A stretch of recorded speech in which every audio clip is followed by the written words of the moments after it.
Hmm, baik. A'udzubillahi minasyaitonirrajim. Bismillahirrahmanirrahim. Assalamualaikum warahmatullahi wabarakatuh. Alhamdulillahirabbil alamin. Arsala rasulahu bil huda wa dinil haq liyuzhira 'ala dinihi wa kafa billahi syahida. Asyhadu an la ilaha illallah wahdahu la syarikalah wa asyhadu anna Muhammadan abduhu wa rasuluh la nabiyya ba'da amma ba'du. Rabbi shrah li sadri wa yassir li amri wahlul 'uqdatam min lisani yafqahu qawli. Alhamdulillah di pagi hari ini kita masih diberikan kesehatan, nikmat-nikmat, niat sehat sehingga kita masih bisa bersilaturahmi walaupun lewat virtual ini di Zoom Cloud Meeting. Masih di acara kita di komunitas Ayah Cerdas. Ini rangkaian webinar. Kali ini webinar yang kedua. Temanya apa tadi Pak Aziz temanya? Muhasabah cinta ayah. Cinta ayah. Muhasabah cinta ayah. Iya, muhasabah cinta ayah, rangkaian webinar kedua. Setelah sebelumnya bulan lalu kita telah membahas tentang 5 kompetensi dasar ayah cerdas. Baik, untuk pematerinya ada Ayah Zaid. Ayah Zaid ini adalah seorang fathering enthusiast, ya seorang ayah yang juga merupakan seorang pendiri ya, foundernya komunitas Ayah Cerdas. Di grup WA sudah ada sekitar 51 member ya, Ayah Zaid ya. Iya betul. Alhamdulillah. Baru berjalan 2 bulan sudah ada 51 member gitu. 51 member ya. Dan insya Allah istiqomah ya. Setiap akhir bulan kita adakan webinar di media Zoom ya. Iya, insya Allah kita adakan setiap akhir bulan lah. Setiap akhir bulan ada webinar selama 1 tahun kurang lebih. Insya Allah. Mudah-mudahan berjalan lancar. Amin, amin, amin. Kami ucapkan selamat datang kepada akun atas nama Alfi Nurul, Abdul Aziz, SD Eko Raya Rahman, dan juga akun atas nama Weldy. Baik, untuk efisiensi waktu, kami persilakan saja kepada Ayah Zaid untuk mempresentasikan atau memaparkan materi dengan tema muhasabah cinta ayah. Kepada Ayah Zaid, kami persilahkan.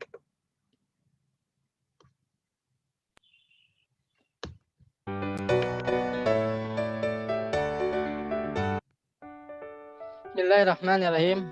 Assalamualaikum warahmatullahi wabarakatuh.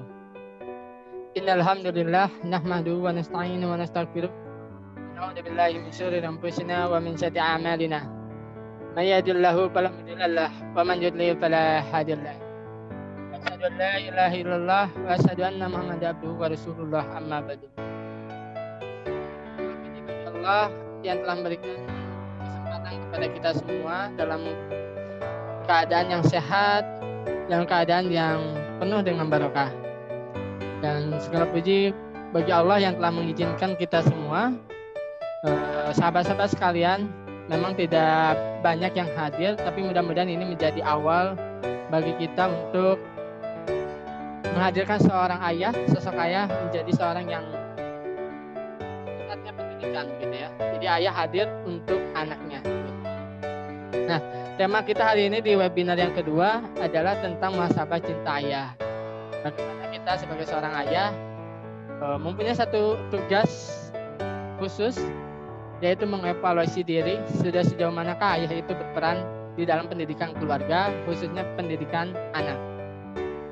Ya, perkenalkan saya Ayah Zaid. Saya alhamdulillah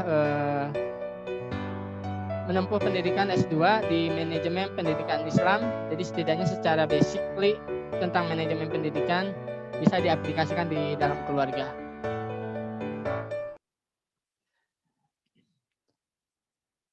Ayah cerdas adalah ayah yang mempersiapkan bekal bagi keluarganya untuk menghadapi kehidupan di masa depan, yaitu akhirat. Jadi bermuhasabahlah agar jiwa ini merasakan ketenangan dari Allah Subhanahu wa taala. Kadang kita lupa bahwa segala proses kehidupan itu berjalan begitu saja tanpa ada sebuah evaluasi.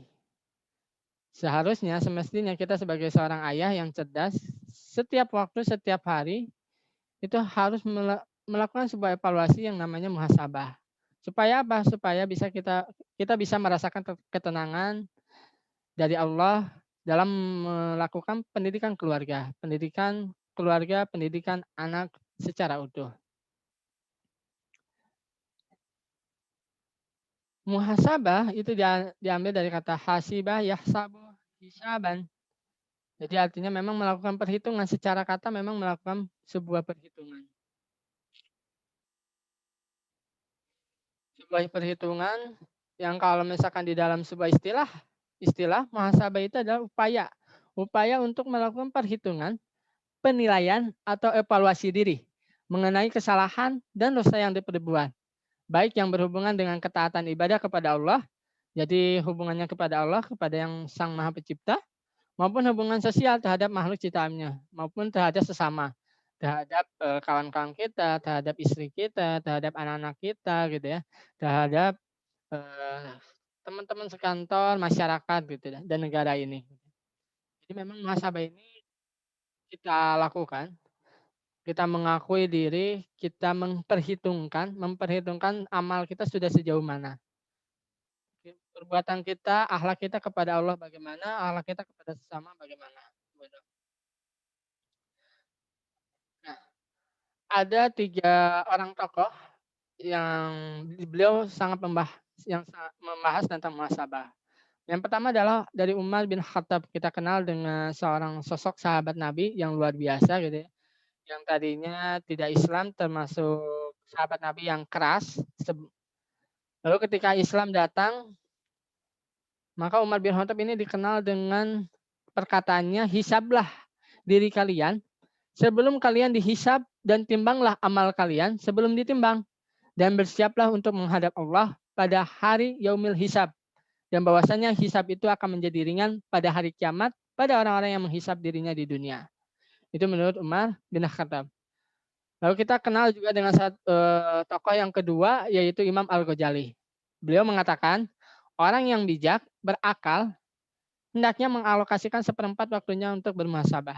Kalau misalkan 24 jam dibagi seperempat, berarti kurang lebih 6 jam lah ya, kurang lebih 6 jam gitu ya. Dibagi 4, 6 jam itu dipakai untuk bermuhasabah. Mengintrospeksi diri, mengevaluasi kita sehari-hari bagaimana. Nah, khususnya di dalam materi kita pagi ini, yaitu mengevaluasi bagaimana kita seorang ayah berperan gitu, memberikan pendidikan kepada keluarga kita. Apakah sudah sesuai dengan contoh yang Rasulullah berikan atau belum? Gitu. Lalu ada tokoh yang ketiga. Tokoh yang ketiga adalah Ustadz Arifin Ilham. Muhasabah adalah amal teragung seseorang mukmin kepada Allah Subhanahu wa taala. Muhasabah bentuk kerinduan seorang hamba terhadap rahmat Allah Subhanahu wa taala. Jadi menurut Ustadz Arifin Ilham ini, bagi siapapun yang ingin mendapatkan rahmat Allah, yang rindu dengan pertolongan Allah, maka bermuhasabahlah kepada Allah.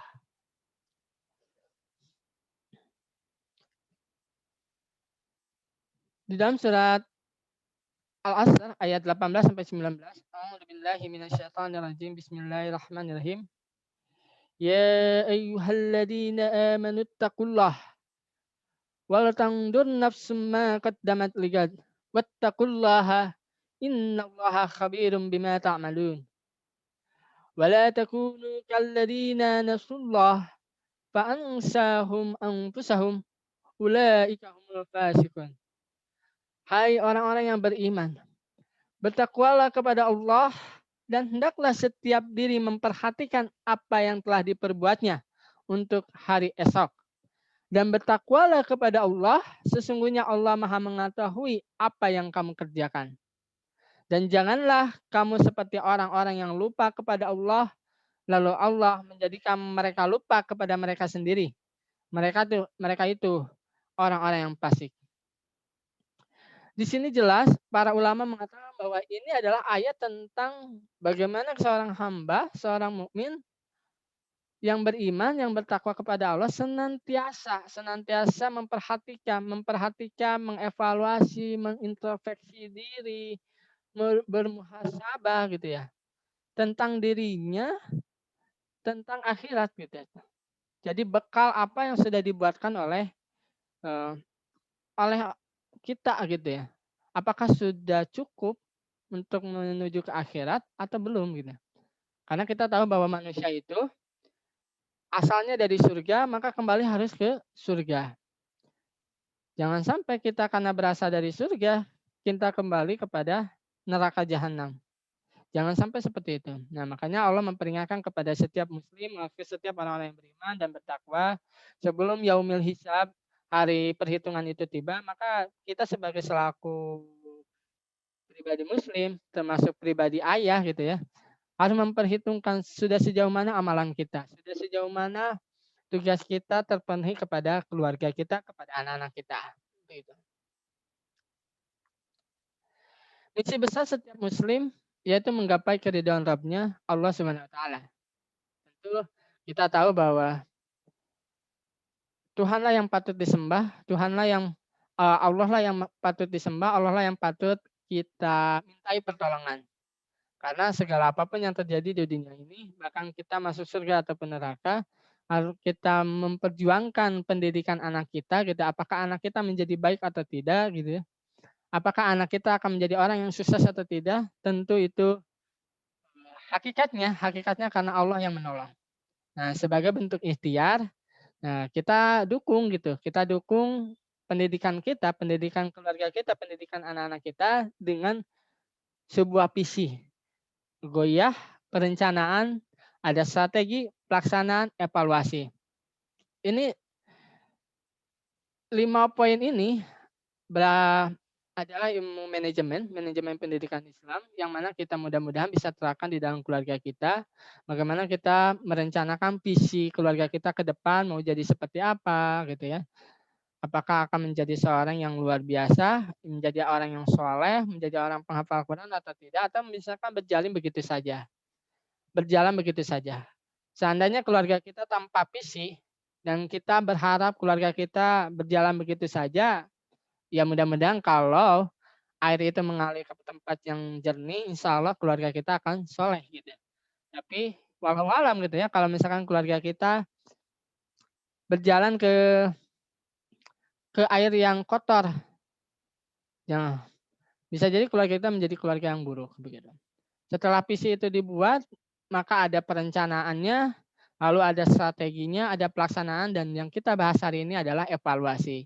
Evaluasi ini bisa dikatakan introspeksi diri atau bahasa Arabnya, bahasa yang umum adalah muhasabah. Rasulullah Shallallahu Alaihi Wasallam mengaitkan muhasabah sebagai kunci utama kesuksesan, baik untuk pribadi, keluarga, atau masyarakat.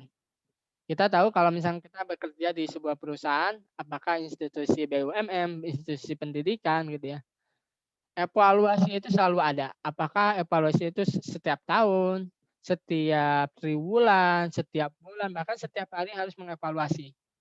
Nah, dalam konteks ayah, maka kita punya tugas untuk mengevaluasi diri kita, mengevaluasi keluarga kita, agar menjadi keluarga yang sukses, keluarga menuju ridhonya Allah, keluarga yang menuju ke surganya Allah.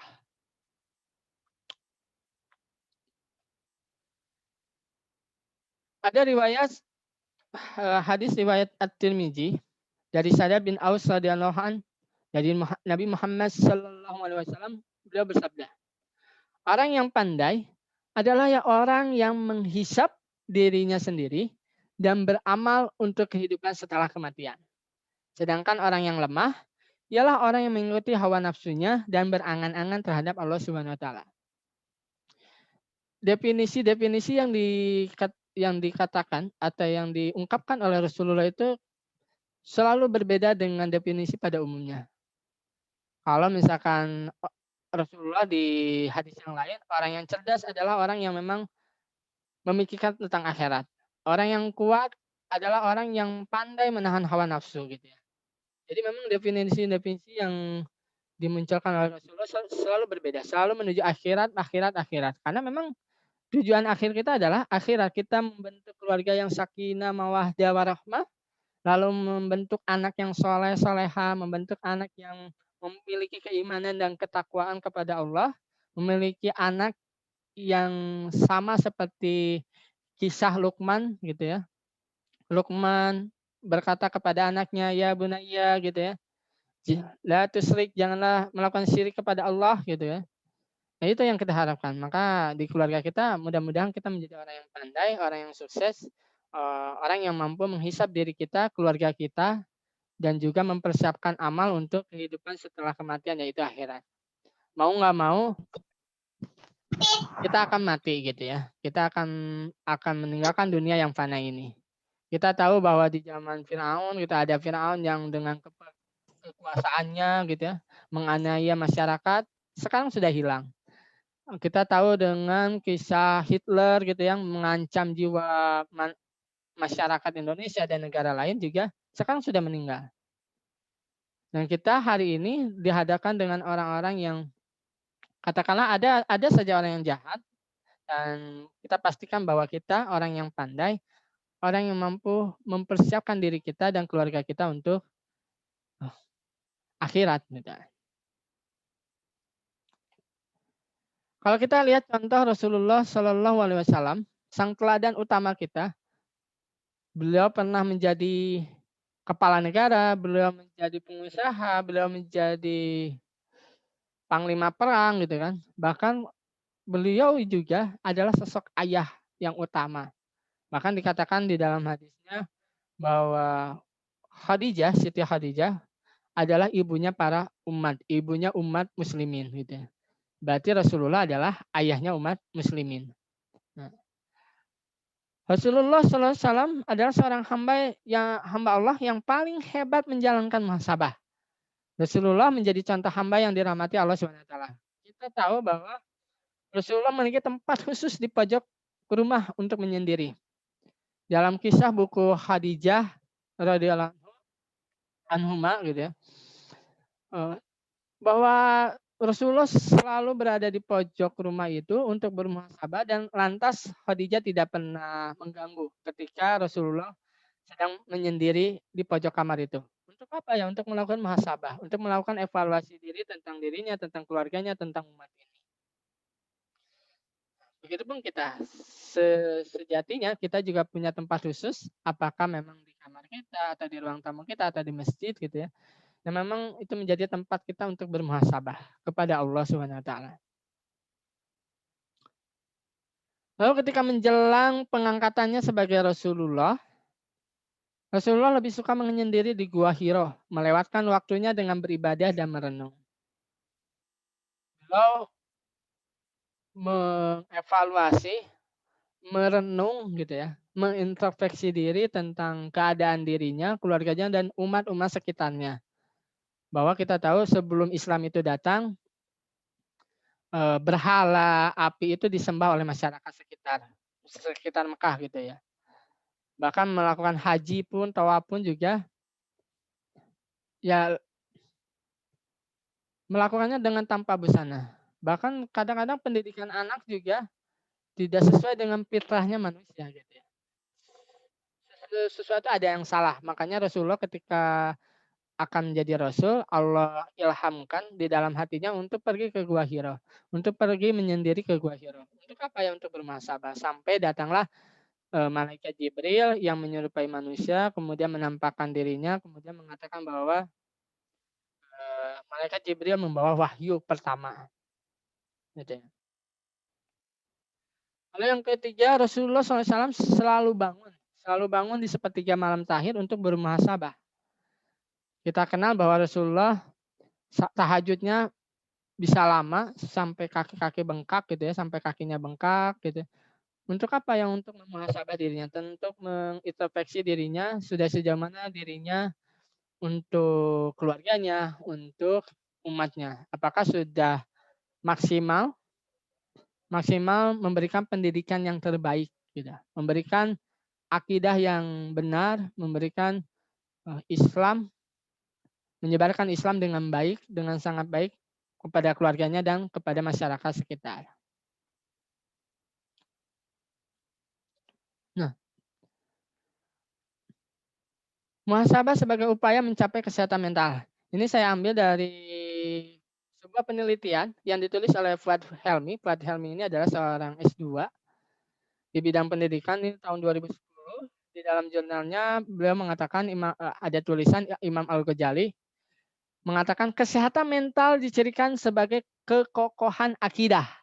terbebasnya dari penyakit hati, berkembangnya akhlak yang mulia, terbinanya adab yang baik dalam hubungan sosial, dan tercapainya kebahagiaan di dunia dan akhirat.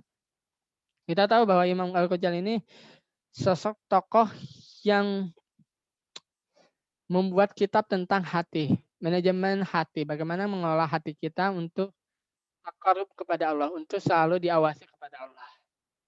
Nah, di dalam hasil penelitiannya mengatakan Helmi ini, muhasabah seperti puasa, salat, dan zikir di sepertiga malam terakhir berpengaruh positif dalam mengontrol nafsu seksualitas yang bergejolak dalam diri mahasiswa.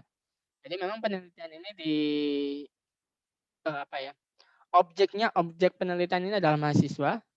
Bagaimana mereka melakukan muhasabah, lalu ternyata memberikan pengaruh positif kepada mereka untuk mengendalikan nafsu mereka.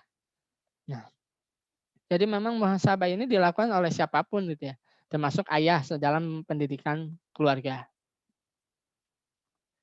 Lalu yang kedua, muhasabah dan tahap penyempurnaan jiwa. Pengasuhan yang prima mustahil akan terwujud tanpa adanya keberanian untuk melakukan evaluasi.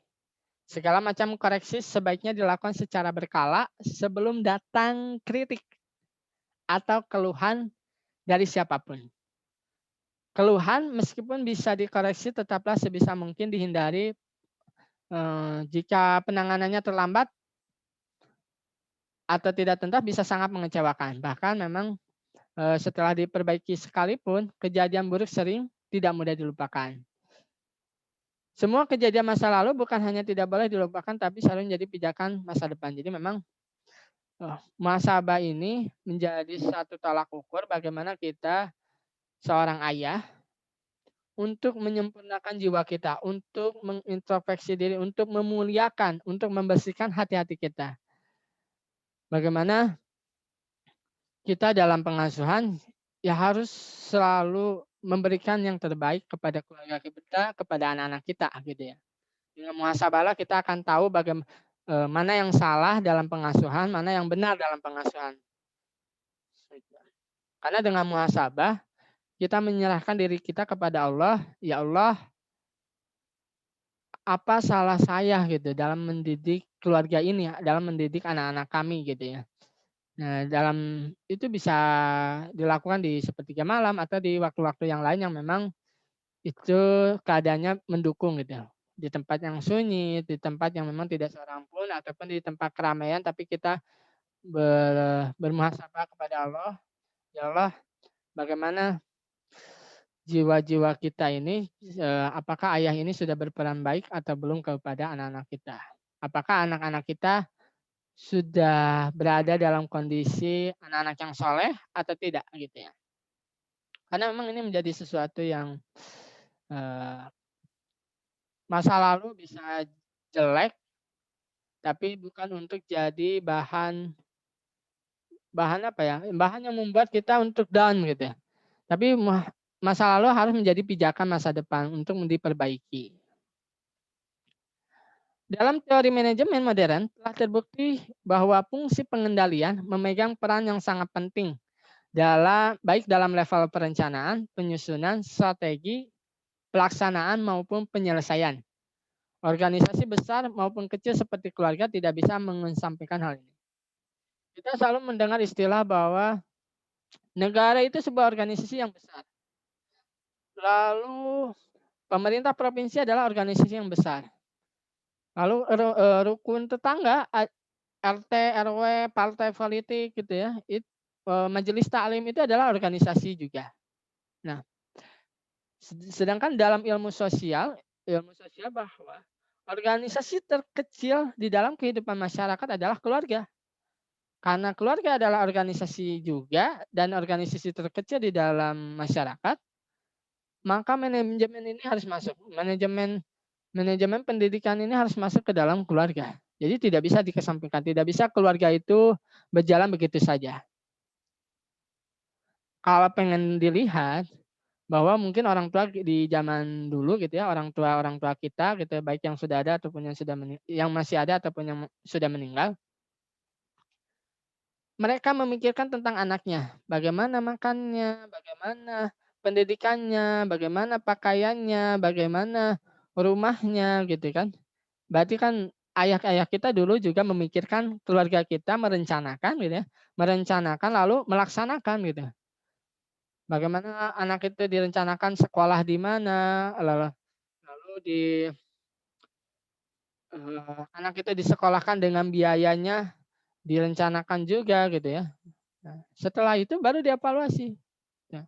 Sudah sesuai belum gitu ya? Pendidikan pendidikan ayah kepada anak itu sudah sesuai apa belum dengan hati nurani kita atau dengan maksud Allah penciptaan manusia, yaitu bahwasanya manusia diciptakan untuk menjadi hamba Allah yang soleh dan manusia diciptakan untuk menjadi khalifah wakil Allah wakil Allah untuk memakmurkan dunia ini gitu ya. Nah, muhasabah atau fungsi pengendalian ini tidak bisa lepas dari keluarga kita. Mudah-mudahan ketika kita mengendalikan keluarga kita, ketika kita mengevaluasi keluarga kita bisa mampu mengendalikan keluarga kita, mampu mengelola keluarga kita menjadi keluarga yang sakinah, mawaddah, warahmah, anak-anak yang soleh-solehah, anak-anak yang menjadi hamba Allah yang soleh gitu ya. Dan jadi anak-anak yang menjadi khalifah yang terbaik di zamannya. Dan surat Al-Mudatsir ayat 38. A'udzubillahi minasyaitonirrajim. Bismillahirrahmanirrahim. Kullu nafsim bima kasabat rahinah. Tiap-tiap diri bertanggung jawab atas apa yang telah diperbuatnya.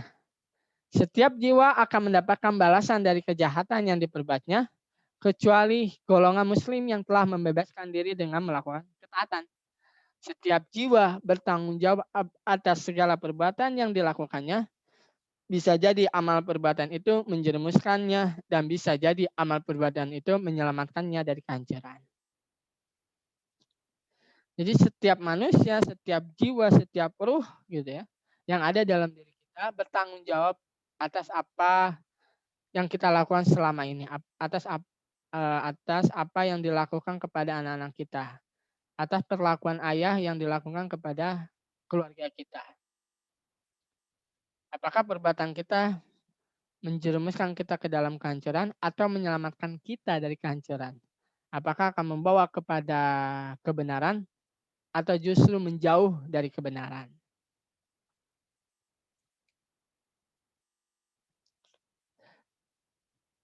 Imam Al-Ghazali berkata, pengasuhan merupakan salah satu bentuk transfer pengetahuan dan merupakan jalan untuk menyebarluaskan kebaikan, mengangkat harkat derajat manusia dan menanamkan nilai kemanusiaan.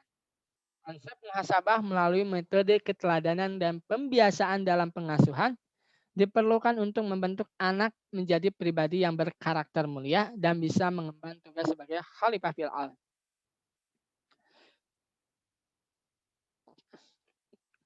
Jadi manusia itu kan terlahir dalam keadaan tidak tahu apa-apa. Tidak tahu apa-apa, maka Allah mengilhamkan pendengaran dan penglihatannya untuk manusia ini tumbuh. Kalau dalam pendidikan fitrah based education gitu ya, fitrah pendidikan berbasis fitrah itu ada 8. Ada fitrah keimanan, ada fitrah fisik, ada fitrah bakat dan lain sebagainya. Maka ketika manusia ini lahir dalam keadaan tidak tahu apa-apa, maka tanggung jawab seorang ayah adalah mentransfer apa yang dia tahu, menyampaikan apa yang dia tahu tentang Allah, tentang Rasulullah, tentang kehidupan ini kepada anak-anak kita. Supaya apa? Supaya menjadi jalan anak-anak kita untuk hidup, untuk menyebarkan kebaikan gitu ya.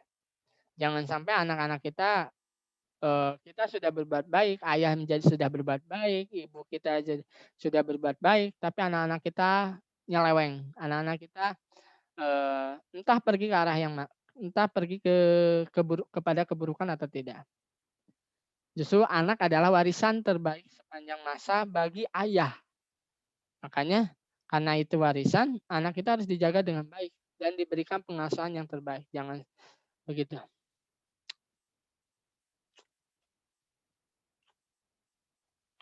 Nah, itu adalah beberapa definisi pengalaman yang dialami oleh Rasulullah, bahwa Rasulullah mengatakan orang yang cerdas adalah orang yang mempersiapkan bekal untuk akhirat. Lalu kata Umar, sebagai orang yang mukmin, orang mulia gitu ya, kita harus selalu menghisap, kita harus mengevaluasi diri. Sejauh manakah peran ayah dalam pengasuhan. Lalu Ustadz Arifin Ilham juga mengatakan, ya muhasabah adalah amal yang teragung gitu ya, karena memang itu adalah puncak dari amalan kita.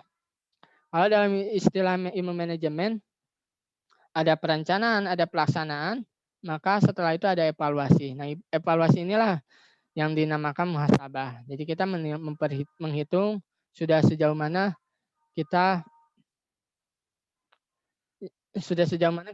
kita berperan dalam pengasuhan. Nah, muhasabah, jadi muhasabah cinta ayah itu apa sih gitu ya? Muhasabah cinta ayah merupakan salah satu cara untuk mengevaluasi diri bagi ayah ketika memberikan cinta pengasuhan kepada anak-anaknya. Jadi saya ulangi, muhasabah cinta ayah merupakan salah satu cara untuk mengevaluasi diri bagi ayah ketika memberikan cinta, memberikan pengasuhan kepada anak-anaknya. Jadi mengukur diri sudah sejauh mana kasih sayangnya diberikan kepada anak-anaknya. Mengintrospeksi sikap ayah dalam mendidik anak-anak, memikirkan ulang bagaimana interaksi antara ayah dengan anak. Merenung tentang hakikat penciptaan ayah dan anak. Sudahkah kita mengukur diri gitu ya? Ketika kita pulang dari kerja, pulang dari kantor, pulang dari sekolah gitu ya. Tiba di rumah, apakah kita sudah disambut oleh anak-anak kita atau belum?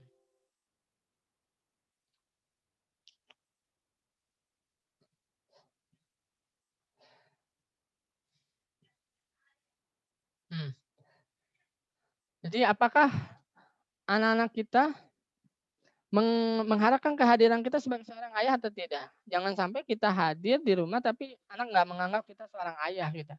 Anak hanya menganggap ayah hanyalah sebuah ATM saja gitu. Enggak begitu gitu ya. Karena ayah dalam surat At-Tahrim ayat 6 memiliki tanggung jawab sepenuhnya sebagai leader, sebagai kepala sekolah. Kalau misalkan kita, bunda adalah guru madrasah pertama bagi anak, maka rumah adalah sekolahnya. Dan siapakah kepala sekolah? Ayah tentunya. Nah, karena ayah adalah kepala sekolah dan ayah yang mengelola rumah, yang mengelola keluarga ini, dan ayah yang mengontrol keluarga ini, maka ayah juga harus mengevaluasi dirinya, mengevaluasi keluarganya, gitu ya. Sudah sejauh manakah interaksi antara ayah dengan anak, sudah baikkah atau tidak, sudah sesuaikah dengan atau tidak sesuai dengan yang dicontohkan oleh Rasulullah. Kalau kita pernah mendengar Rasulullah pulang dari medan perang gitu ya. Pulang dari medan perang, yang akan dikunjungi pertama kali di rumah adalah anaknya, bukan istri-istrinya. Beberapa kali saya menemukan kisah tentang Rasulullah pergi dari medan perang, yang ditemui pertama kali adalah anak-anaknya. Terutama Siti Fatimah gitu ya. Siti Fatimah adalah yang menemani ayahnya sampai akhir hayat gitu ya. Bahwa ketika pulang dari medan perang, ayahnya mengunjungi anaknya Siti Fatimah dan kemudian baru istri-istri yang lainnya gitu ya. Jadi ada nemui anak-anak dulu, baru menemui istri-istrinya, baru menemui masyarakat yang lain. Jadi Rasulullah yang begitu sibuk dengan panglima perang, yang begitu sibuk dengan dakwahnya, tidak pernah lupa untuk menjadi sosok teladan yang baik untuk anak-anaknya.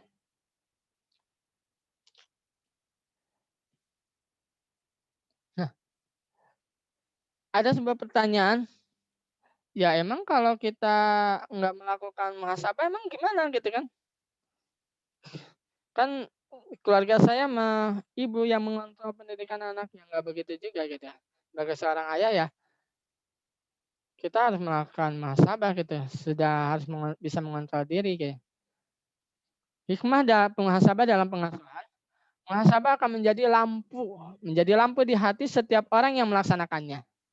Lampu yang akan menerangi setiap langkahnya, yang akan menjadi petunjuk arah menuju jalan yang diridhai oleh Allah Subhanahu wa taala. Ya banyak sekali hikmah ya. Banyak sekali hikmah yang bisa kita dapatkan ketika kita seorang ayah bermuhasabah gitu. Atau kita seorang ibu melakukan muhasabah gitu. Banyak hikmahnya. Masing-masing pribadi akan berbeda apa yang dia dapatkan. Ada yang memang ketika muhasabah gitu ya, dia menjadi tercerahkan, oh dia jadi sadar, oh ternyata saya salah gitu dalam mendidik anak. Ada yang memang ketika setelah muhasabah hikmahnya adalah, oh saya bisa memperbaiki perilaku saya yang buruk gitu ya. Oh saya tahu bahwa ini saya salah, maka saya harus melakukan yang lain. Gitu.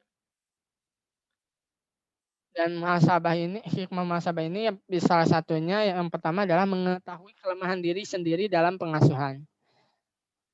Kita sebagai manusia adalah makhluk yang lemah, makhluk yang membutuhkan orang lain, tidak bisa berdiri sendiri sendiri gitu ya, tidak bisa berjalan secara sendiri.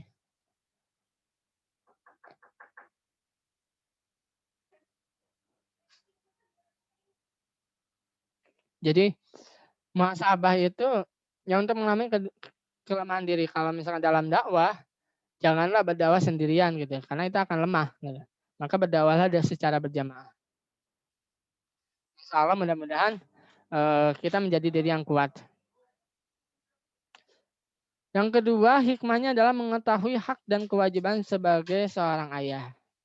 Nah, dalam ketika muhasabah, gitu ya, saya sering melihat para ayah gitu ya di sepertiga malam di masjid, apalagi ketika Ramadan gitu ya, Ramadan setelah sholat taraweh, atau misalnya setelah ketika sepertiga malam terakhir menjelang sahur gitu, menyendiri gitu ya, terlihat begitu bertakarub kepada Allah, memperhatikan diri bahwa dia sedang dilihat oleh Allah, lalu bermuhasabah gitu ya kepada Allah tentang dirinya, tentang keluarganya, tentang masyarakat gitu ya. Sampai ayah itu meneteskan air mata karena memang ya begitulah sifatnya manusia itu kalau di hadapan Allah itu ya harus lemah. Allah yang maha kuasa, Allah yang maha kuat gitu. Lalu dengan muhasabah kita mengetahui hak dan kewajiban sebagai seorang ayah, lalu mengetahui kebenaran dan kebatilan dalam pengasuhan gitu ya. Mengetahui hak, mana yang batil. Karena manusia seringkali lupa gitu ya. Ketika di masjid ingat Allah. Kalau di pasar lupa. Ketika di masjid ingat Allah. Ketika di kantor lupa. Ketika di masjid ingat Allah, taat kepada Allah, oh iya saya salah. Begitu di ruang terbuka, di masyarakat, ngumpul-ngumpul dengan masyarakat, lupa gitu ya. Nah itulah hak manusia. Makanya muhasabah ini mengingatkan kembali, oh saya ini salah. Maka oh yang benar itu adalah A, yang batil itu B gitu ya. Oh ya ternyata memukul anak itu salah dalam gitu. Bahkan Rasulullah kalau misalkan dalam memukul anak itu hanya satu hadis yang muncul, yaitu yang saya tahu hadis Rasulullah, perkataan Rasulullah yang membolehkan memukul anak itu hanya ada pada satu hadis, yaitu ketika anak usia 10 tahun belum bisa sholat gitu ya. Maka pukullah gitu, atau belum terbiasa sholat gitu ya. Maka anak tersebut pada usia 10 tahun ya dipukul. Tapi kita jadi pertanyaan, pukulan yang seperti apa gitu yang harus diberikan. Jangan sampai anak kita udah usia 10 tahun, lalu lantas ada hadis ini kita pukul dengan semena-mena. Enggak begitu juga gitu. Pukullah dengan pukulan yang penuh dengan cinta, dengan mengingatkan gitu. Lalu takut berbuat maksiat, memiliki pengendalian akan hawa nafsunya. Orang-orang yang selalu bermuhasabah itu takut berbuat maksiat lagi dan lagi gitu. Mereka takut untuk melakukan kebatilan. Maka cek diri kita, cek diri ayah-ayah kita, kalau misalkan masih berbuat maksiat, kalau masih banyak berbuat maksiat, jangan-jangan dia tidak melakukan evaluasi diri, jangan-jangan dia tidak melakukan muhasabah kepada Allah, kepada keluarganya. Dan muhasabah ini hikmahnya adalah salah satu ciri ayah yang bertakwa dan sebagai penyempurna pengasuhan. Jadi memang pemuhasabah ini menjadi feedback, menjadi masukan eh, tentang pengasuhan kita di masa yang akan datang. Karena yang namanya perencanaan pendidikan, perencanaan pengasuhan itu tidak akan bisa 100% bagus di awal gitu. Itu setiap waktu akan diperbaiki, setiap bulan diperbaiki, setiap tahun diperbaiki, bahkan setiap 5 tahun diperbaiki. Dengan cara apa? Dengan cara muhasabah, lalu dihitung-hitung mana yang salah, mana yang benar, gitu ya. Maka sempurnalah pengasuhan itu. Muhasabah kelak akan mewariskan kualitas berpikir, kecerdasan, dan mendidik diri untuk bersyukur atas segala kenikmatan yang telah Allah anugerahkan dan bersabar atas segala ujian yang Allah timpakan gitu ya. Itulah muhasabah. Ayah yang pandai bermuhasabah itu akan dilihat oleh anak-anaknya gitu ya. Anak-anaknya akan tahu karena dengan teladan anak-anak tahu, oh ini ayah selalu bermuhasabah. Oh ini ayah selalu memikirkan tentang anaknya, tentang keluarganya. Anak-anak akan tahu gitu ya. Dengan hati nuraninya akan tahu dan seorang yang ayah yang selalu muhasabah akan memiliki pikiran yang cerdas, yang berkualitas gitu ya. Dan karena dia akan terus belajar. Karena dia bermuhasabah, dia tahu mana yang salah, mana yang benar, maka dia akan terus belajar menjadi ayah gitu ya. Belajar terus menjadi orang tua yang memiliki kepribadian yang mulia gitu untuk anak-anaknya sehingga hasil didikannya juga mulia gitu. Nah, dengan muhasabah bisa mendidik diri dan orang lain terus bersyukur kepada Allah. Atas apa? Atas yang Allah anugerahkan setiap apa-apa yang Allah berikan kepada kita. Kalau ada ujian, ya bersabar gitu ya.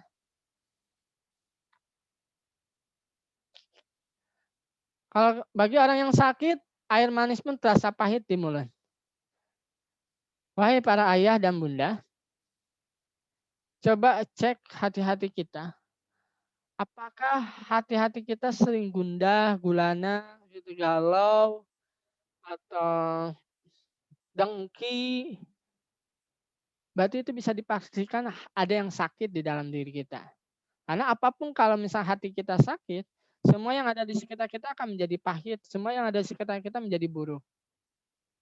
Kalau hati-hati kita, pribadi kita sakit, mau makan gitu ya nggak enak, mau bicara dengan anak nggak enak gitu ya, mau bicara dengan istri juga nggak enak, bahkan mau memberikan pelajaran kepada orang lain pun tidak enak karena memang hati kita itu sakit gitu. Makanya dengan muhasabah itu bisa menyembuhkan,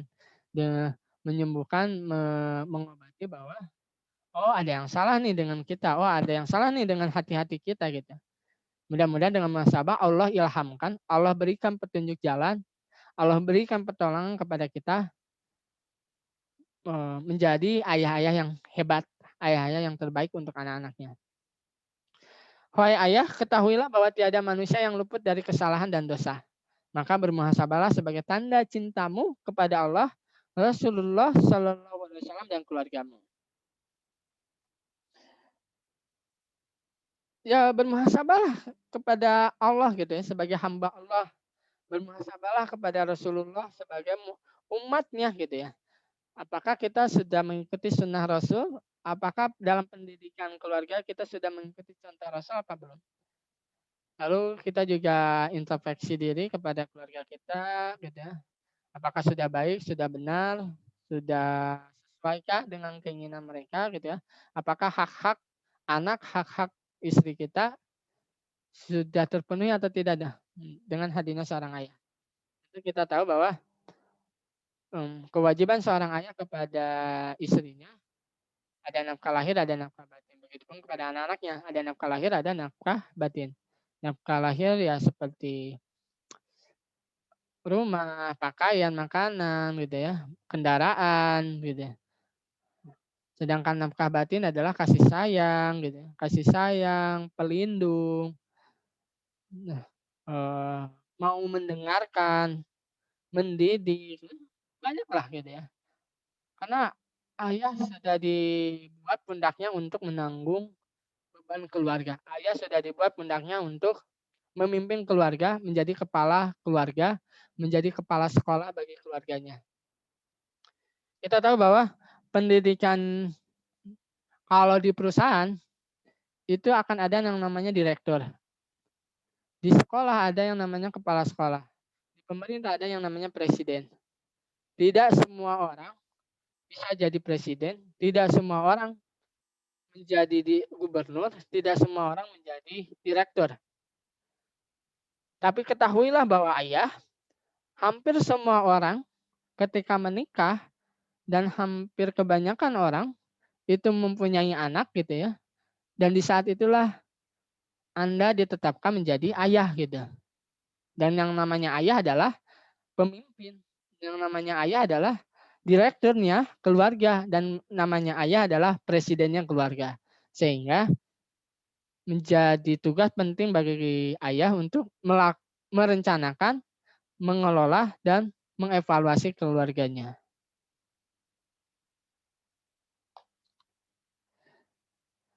Begitu sampai situ ada dulu ya, ada yang mau ditanyakan dulu barangkali dari peserta webinar yang hadir. Sepintas, silakan Kang Hendra. Baik, menarik sekali ya Ayah Zaid ya. Silakan kepada para peserta jika ingin bertanya. Jadi seperti di konsep manajemen ya Pak Ayah Zaid ya.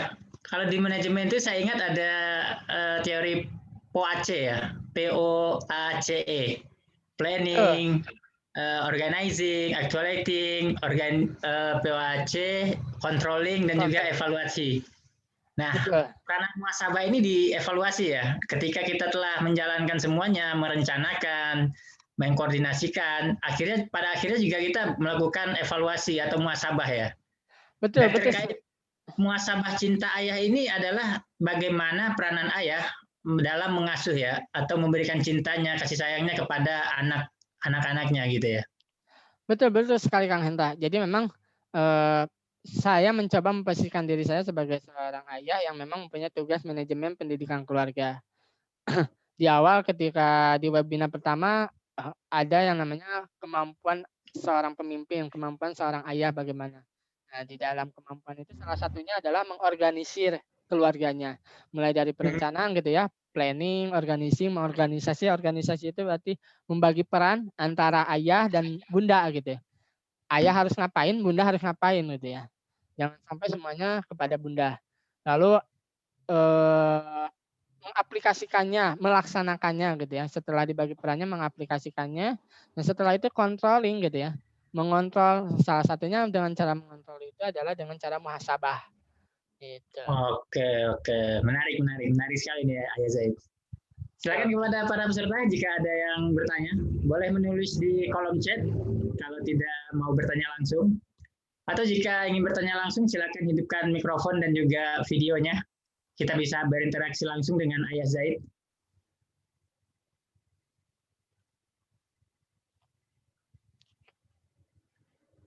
Jadi ngomong-ngomong masalah muhasabah ini, konon katanya Umar bin Khattab itu ketika wafat Ayah Zaid itu punggungnya itu penuh dengan cambuk. Karena beliau mengevaluasi atau memuhasabah dirinya sendiri ya. Ya betul, karena memang.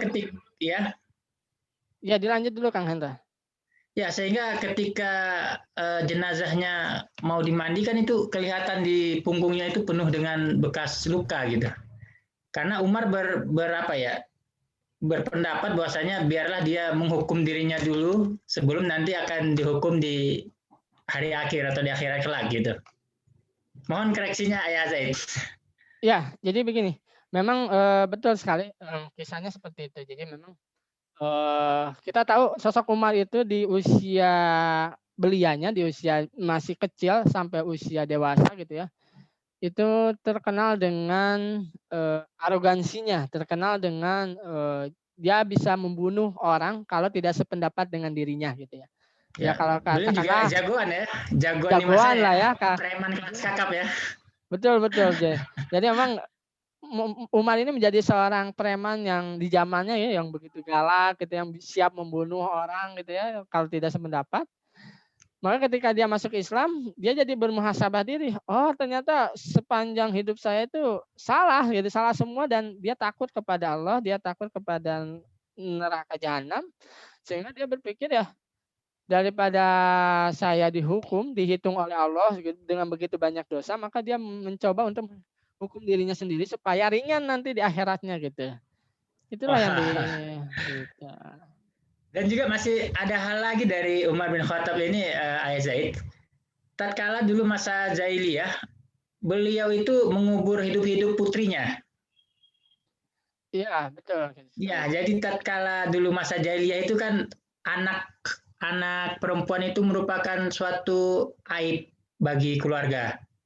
Nah, sehingga dulu itu Umar bin Khattab itu mengubur putrinya hidup-hidup dan ketika menggali kubur itu putrinya itu masih bertanya kepada Umar selaku ayah, ayah ini mau ngapain gitu dengan polosnya seorang putrinya gitu.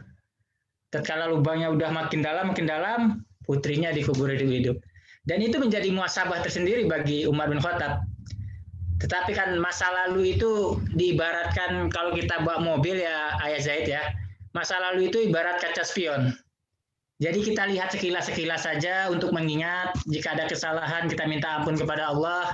Karena fokus kita adalah kaca besar di mobil ini. Melihat masa depan untuk lebih baiknya. Kira-kira begitu Ayah Zaid. Iya, betul sekali Kang Hanta. Jadi memang kalau sebuah analogi itu kita seperti mengendarai mobil di jalan tol gitu ya. Kan kita nggak pernah berpikir bahwa di jalan tol kita akan mundur gitu ya. Justru akan lurus maju terus gitu. Nah, Iya, ketika kita lihat kaca spion gitu ya, itulah kehidupan kita yang akan kita lakukan. Sedangkan kaca spion itu ya, itu akan menjadi masa lalu dan itu hanya sebagai sekilas-sekilas lah, jadi batu pijakan, batu pijakan bagaimana kita memperbaiki diri menuju menjadi pribadi yang lebih baik gitu. Karena baik, waktu baik, waktu baik. ini waktu kita di dunia ini tidak bisa diulang gitu ya. Kalau seandainya bisa diulang ini menjadi hal yang tidak adil gitu ya bagi Allah gitu ya. Ya Karena kan konon nanti katanya dia di akhirat itu para orang penghuni neraka itu pengen balik lagi. Ayah Zaid, pengen balik lagi ke dunia, pengen memperbaiki diri. ya betul sekali. Jadi kan apalagi kita seorang ayah gitu ya. Kalau misalkan jangan sampai kita di akhirat nanti gitu ya, ternyata anak kita mengadukan diri kita salah dalam pendidikan, salah dalam memberikan akidah gitu ya. Justru kita malah dituntut. Di saat itu kita pengen balik lagi tuh ke dunia untuk memperbaiki pengasuhan gitu. Nggak bisa begitu gitu. Benar-benar. Karena ngomong-ngomong juga anak itu adalah investasi juga ya Kang Aziz. Betul. Kak Ayah Zaid ya. Ya. Jadi memang Karena kan anak apa ya? Salah satu di antara 3 amalan yang nggak putus-putus itu ya itu salah satunya awala dan solehah kan doa dari anak yang soleh yang selalu mendoakan kedua orang tuanya, ayah ibunya. Nah anak soleh ini tentu ayah dan bunda lah yang membentuk atau yang mengajarkan, memberikan asuhan yang baik sehingga nantinya ketika kita wafat, ketika ayah dan ibu wafat, anak-anaknya bisa mendoakan ayah dan ibu tersebut. ya betul. Salah satunya adalah anak yang saleh. Baik itu anak kandung ataupun anak didikan gitu ya. Tapi kita sebagai ayah gitu berarti kan anak biologis gitu. Yang mudah-mudahan karena memang ini investasi yang paling berharga dibandingkan yang lain gitu ya. Eh, Karena anak yang saleh itu pasti akan mendoakan orang tuanya yang sudah mendidiknya gitu untuk masuk surga, untuk bersama dengannya berada di surga gitu ya, bersama anaknya, keluarganya di surga gitu. Amin, Bahkan amin, amin.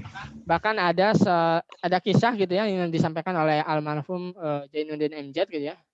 Dulu beliau mengatakan dan ceramahnya ada satu kisah ayah orang tuanya soleh gitu ya, ayah dan bundanya soleh, lalu akan masuk surga. Begitu akan masuk surga ternyata dihalangi oleh anaknya gitu. Lalu ditanyakan kepada Allah, anak tersebut berkata kepada Allah, ya Rob, kenapa ayah saya, ibu saya masuk surga sedangkan saya ke dalam neraka?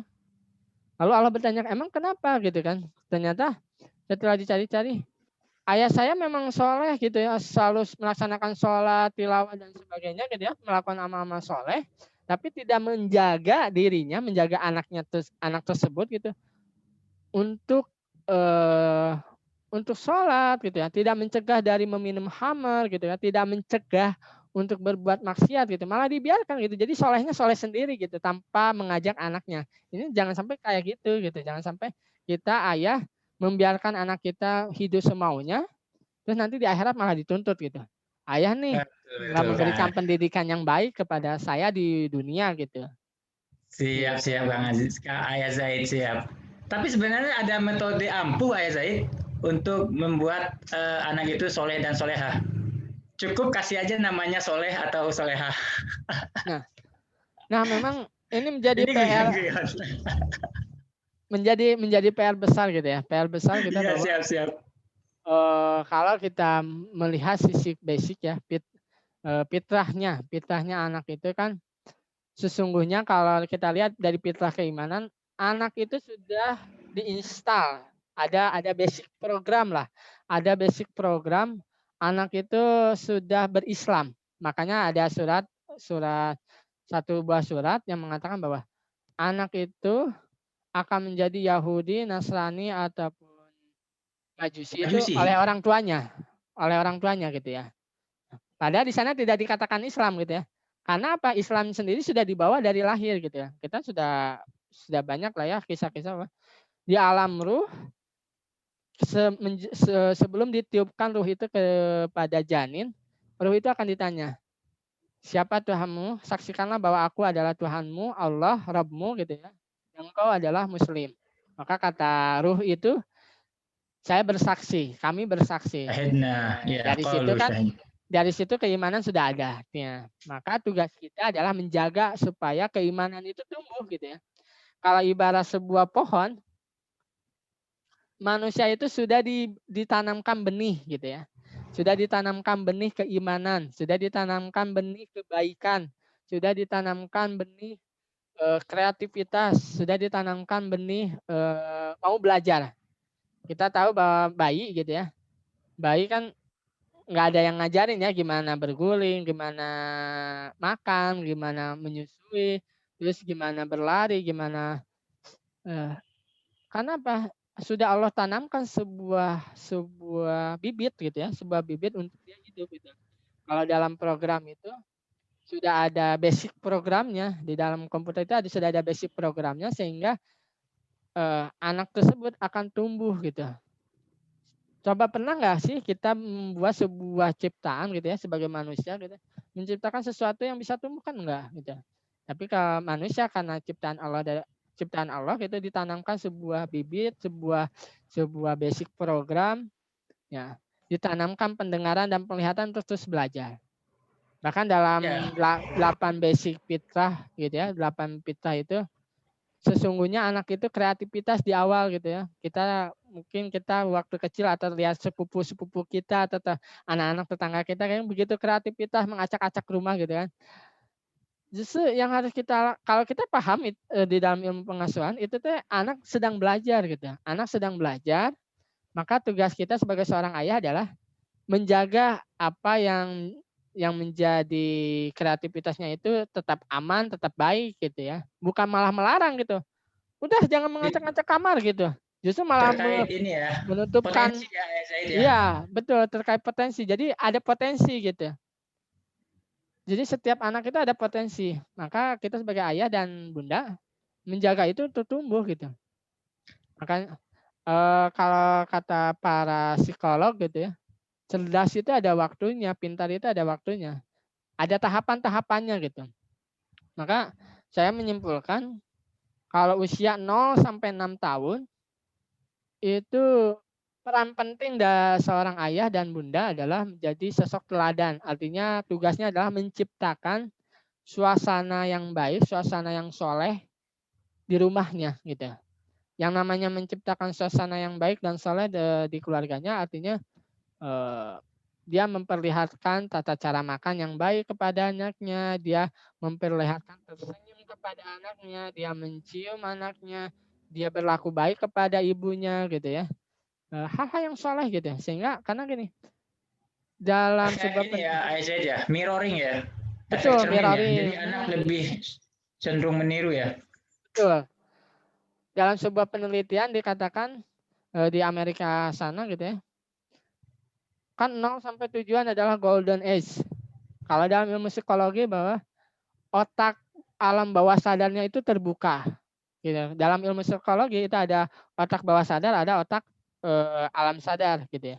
Otak bawah sadar ini akan sangat aktif di usia 0 sampai 7 tahun. Karena kenapa? Manusia ini tidak tahu apa-apa, manusia ini bibit keimanannya masih belum terlihat sehingga dia akan menyerap apapun yang dia lihat, dia akan menyerap semuanya, mendengar semuanya apa yang dia dengar gitu. Jadi dia akan menyerap, oh perilaku bapaknya buruk, maka dia akan mencontoh yang buruk gitu. Tidak ada istilah tawar menawar gitu di usia 0 sampai 7 tahun gitu. Benar, benar. Jadi faktor lingkungan berpengaruh ya, Ayah Zaid ya. Misalnya nih, seorang anak itu terbiasa dengan lingkungan yang kata-katanya misalnya kata-kata kotor atau tidak semestinya di usia-usia yang Ayah Zaid bilang tadi, nanti akan berpengaruh kepada dia ya. Dia bakal gampang mengucapkan, atau ada yang suka main tangan terus dia lihat. Bahkan mungkin tontonan juga berpengaruh ya Zaid. Iya betul. Jadi memang Kan sekarang ini kita anak-anak usia atau anak-anak umur-umur balita bahkan batita itu kadang dikasih HP diam. Kadang kita tidak memperhatikan ayah dan bundanya. Ini mohon maaf bukan bermaksud untuk apa ya, untuk koreksi kita bersama saja gitu. Terkadang dengan memberikan handphone terus anak asik sendiri kan kita tidak tahu isinya apa gitu. Mengetahui di sana ada kekerasan, ada hal-hal yang tidak semestinya dilihat atau ditonton oleh anak itu gitu, Ayah Zaid. iya betul. Jadi dalam sebuah penelitian tersebut 0 sampai 7 tahun itu 95% akan menentukan kehidupan selanjutnya. Jadi apapun yang dia lihat dan dia dengar ketika usia 0 sampai 7 tahun akan menentukan 95%-nya akan menentukan kehidupan di masa depannya begitu. Jadi kalau misalkan saya pribadi gitu ya, ini menjadi tugas yang sangat berat bagaimana anak-anak saya ini ya apa ya dijaga betul gitu. Bahkan ada istilah begini, Ali bin Abi Thalib berkata bahwa jadikanlah anak itu di usia 0 sampai 7 tahun pertama itu adalah seorang raja. Lalu ketika 7 tahun kedua itu jadi sahabat, jadi 7 tahun ketiga adalah seorang yang memang memiliki kepribadian yang tangguh. 0 sampai 7 tahun ini saya posisikan anak saya sebagai seorang raja yang memang menuruti semua kemauannya, tapi dengan cara komunikasi gitu. Misalkan ya dijaga gitu ya. Dia mau makan gitu ya, dipantau, diawasi gitu misalkan. Dia mau main ya ditemenin gitu ya. Dia mau ke rumah kungnya ya temenin gitu. Jangan sampai dibiarkan begitu saja dengan orang lain gitu. Bahkan kami sepakat Ayah Jaya dengan Bunda Jaya mengatakan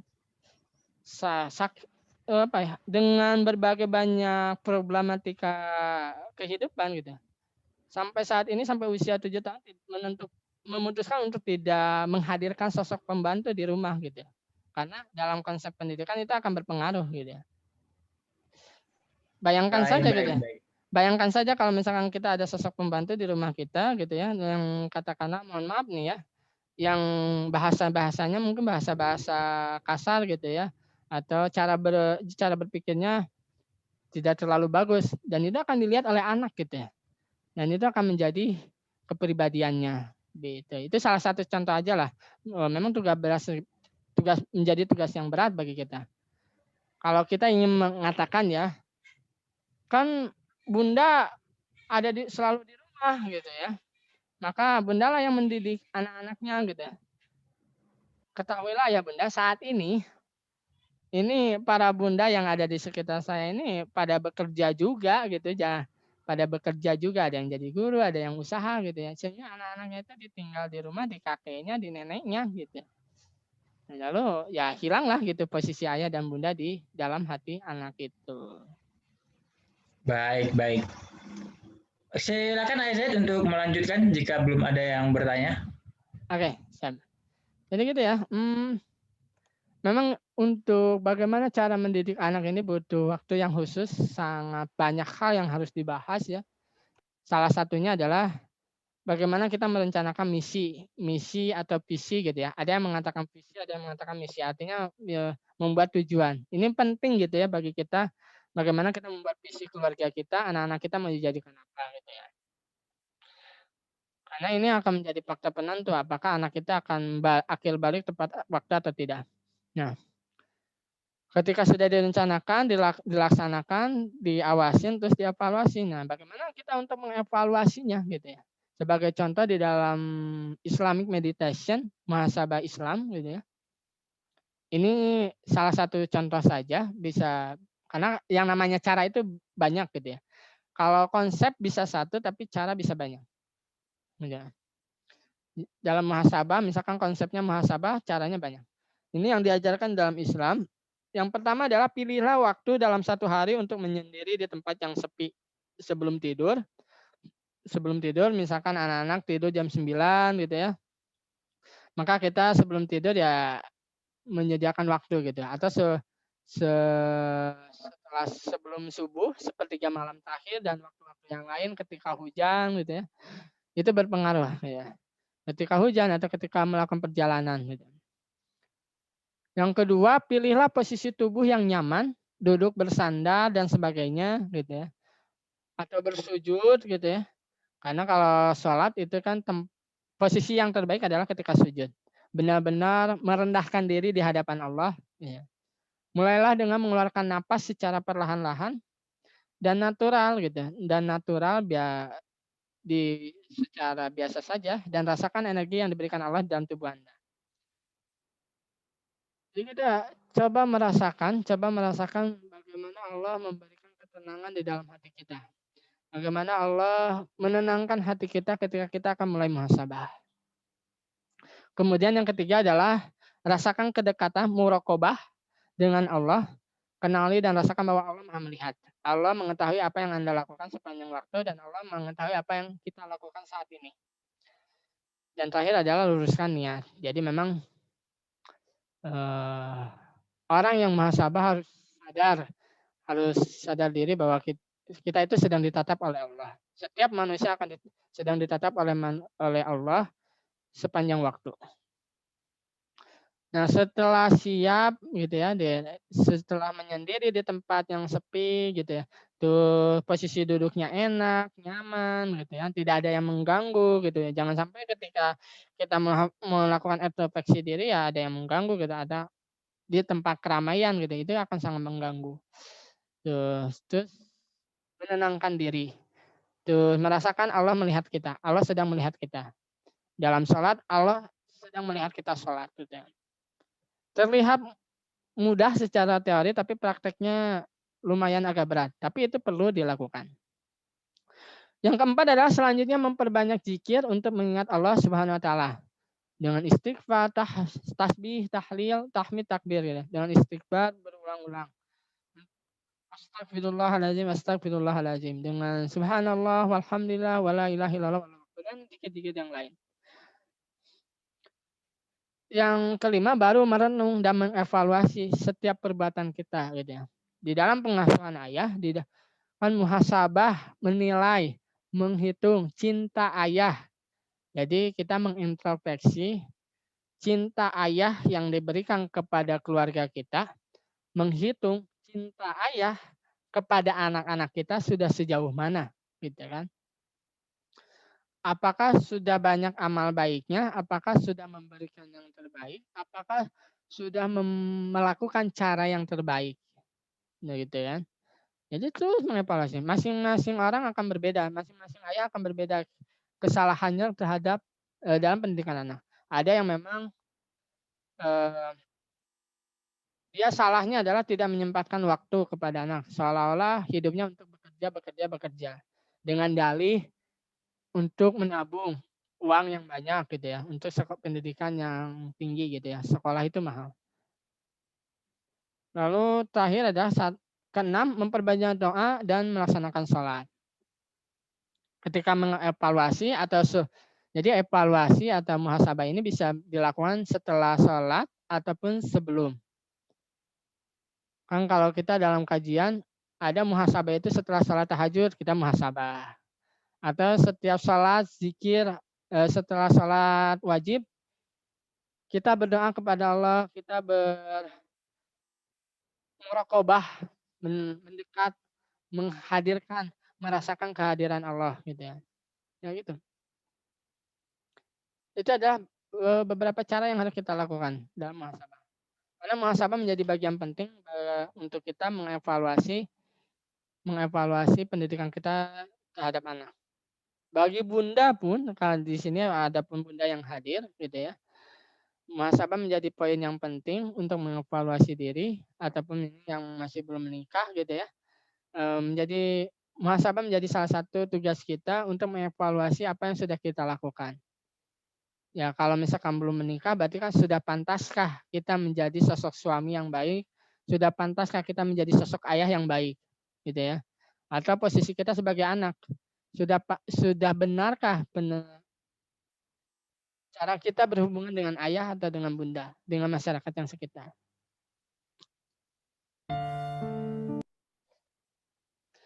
Jadi begitu para ayah yang dirahmati oleh Allah Subhanahu wa taala, bunda dan sahabat-sahabat sekalian. Di awal di dalam undangan kita akan mencoba untuk mempraktekkan gitu ya salah satu muhasabah yang bisa kita lakukan gitu ya. Barangkali nanti kita akan di slide selanjutnya itu kita akan mencoba bermuhasabah tentang ayah, muhasabah cinta ayah gitu ya. Jadi bagi para ayah yang ada di luar sana bisa mengambil posisi yang nyaman gitu ya. Mengambil posisi yang nyaman menggunakan headset gitu ya. Menggunakan headset terus kita akan mencoba mempraktekkan untuk muhasabah gitu ya. Mudah-mudahan salah satu cara ini bisa dilakukan setiap hari ataupun di waktu-waktu tertentu untuk apa? Untuk mengevaluasi diri. Begitu Kang Hendra. Ya, jadi setelah ini kita akan sama-sama mencoba untuk melakukan muhasabah. Jadi muhasabah itu tidak identik dengan menangis ya, tapi identik muhasabah ini kita ingin menghadirkan bahwa diri kita itu sadar, bahwa intinya adalah sadar diri bahwa kita pernah melakukan kesalahan, bahwa kita sudah melakukan sebuah kezaliman yang besar kepada anak-anak kita, begitu. Baik, silakan Ayah Zaid. Ya.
Kami tidak layak menjadi ayah untuk hamba-hambamu yang soleh solehah.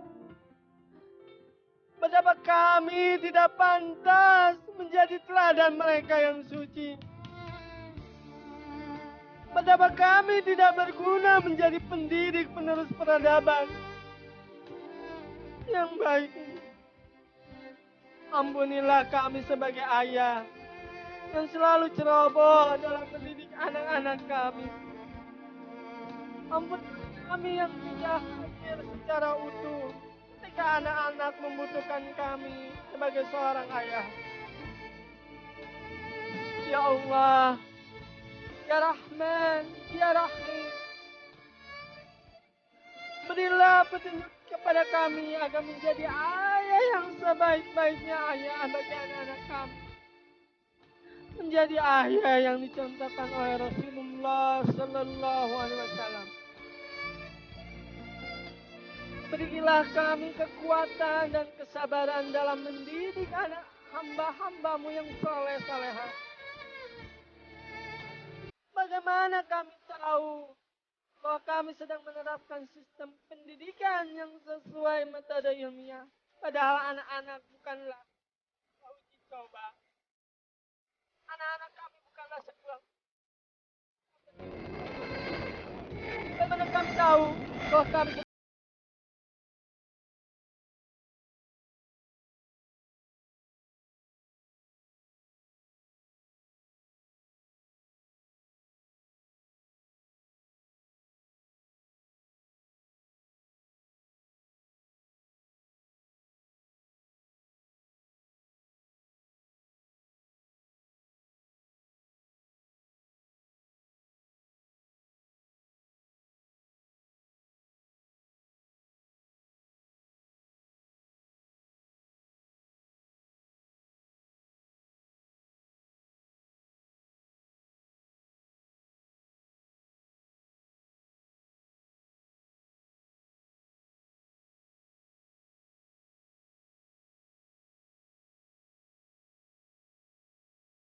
pergaulan anak-anak kami.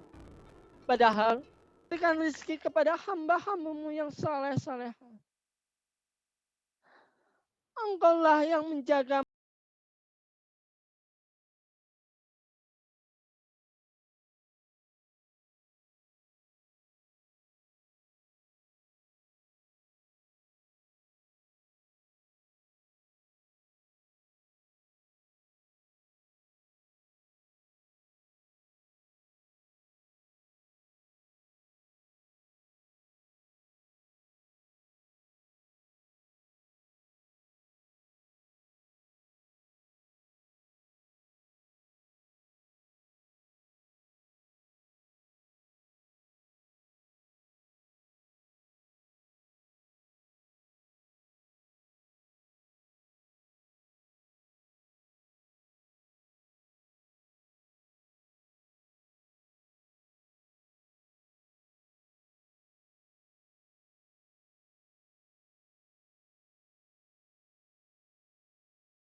segalanya waktu.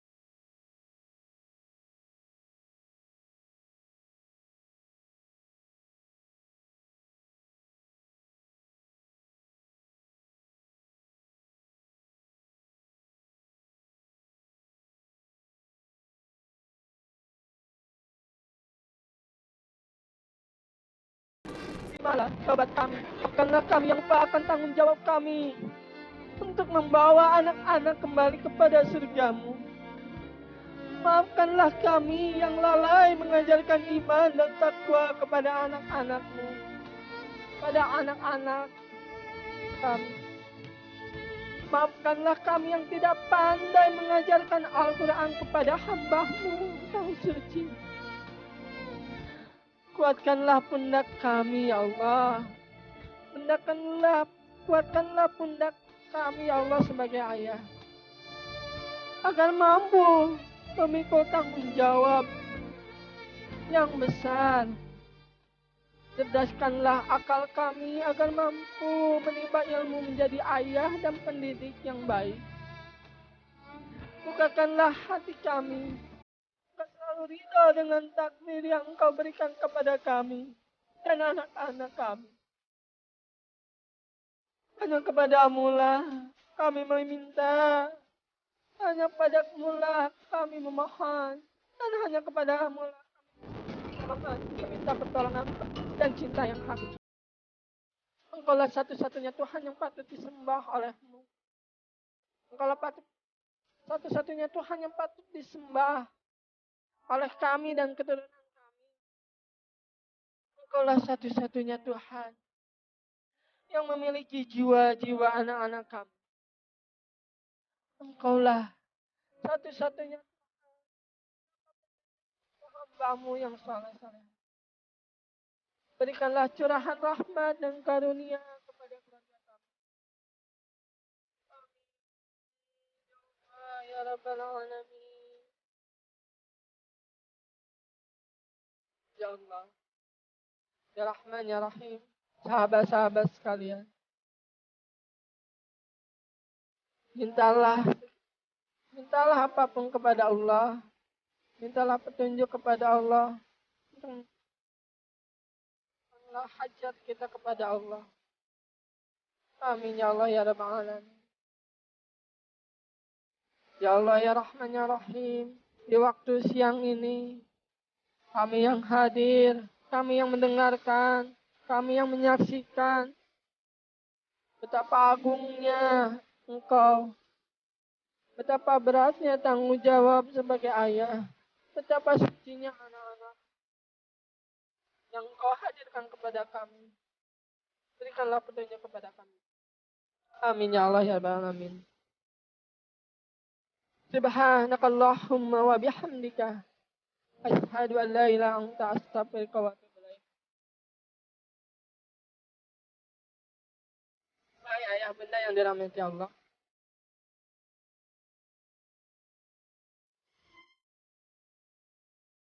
Hai ayah bunda yang dirahmati oleh Allah Subhanahu wa taala.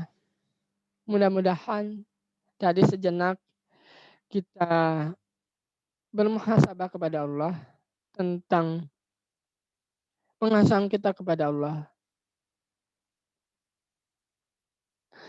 Mudah-mudahan ada hasilnya dari webinar ini. Lalu ada seorang menanya, kalau sudah muhasabah apa yang harus dilakukan? Kunci sukses yang kedua adalah action after evaluation. Artinya, kita membuat sebuah rencana tindak lanjut. Ketika semua hal sudah dievaluasi, ketika kita semua sudah muhasabah, maka kita melakukan rencana yang lain, membuat rencana ulang, membuat rencana tindak lanjut akan seperti apa kita ke depannya. Muhasabah tidak akan berarti apa-apa tanpa adanya tindak lanjut atau perbaikan. Muhasabah yang simpel ini tidak akan berarti apa-apa jika kita tidak melakukan perbaikan. Jika kita tidak melakukan sebuah rencana yang baru untuk mendidik anak-anak kita menjadi anak-anak yang soleh. Mudah-mudahan bermanfaat. Wahai ayah bunda yang dirahmati Allah Subhanahu wa taala. Maka kepada Kang Hendra saya persilakan, ini sudah selesai. Mudah-mudahan tadi jadi cukup sangat jelas. Baik, alhamdulillahirabbil alamin. Terima kasih Ayah Zaid. Jadi jika dapat saya simpulkan, muhasabah cinta ayah adalah evaluasi cinta ayah ketika memberikan cinta atau pengasuhan terhadap anak-anaknya. Evaluasi ataupun muhasabah ini tidak hanya sekali, dua kali, tapi selama masih hidup, dan karena perkembangan anak itu selalu berproses, maka tiap kali, tiap ada waktu, dan sebisa mungkin kita menyiapkan waktu khusus untuk melakukan muhasabah ini. Muhasabah adalah sebagai upaya mencapai kesehatan mental kita. muhasabah dan tahapan penyempurnaan bagi jiwa-jiwa kita. Ingatlah tanggung jawab kita sebagai ayah. Ayah adalah seorang pemimpin. Ayah adalah yang akan mempertanggungjawabkan keluarganya. Ku anfusakum wa ahlikum naro. Jagalah dirimu dan keluargamu dari api neraka. Mungkin sekian. Terima kasih Ayah Zaid untuk kesempatan kali ini.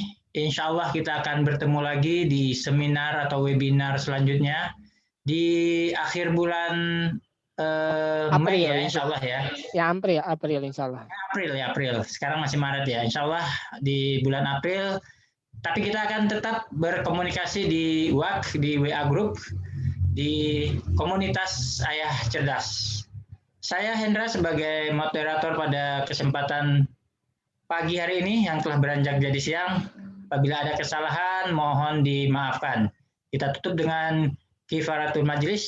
Subhanakallahumma wa bihamdika asyhadu an la ilaha illa anta astaghfiruka wa atubu ilaik.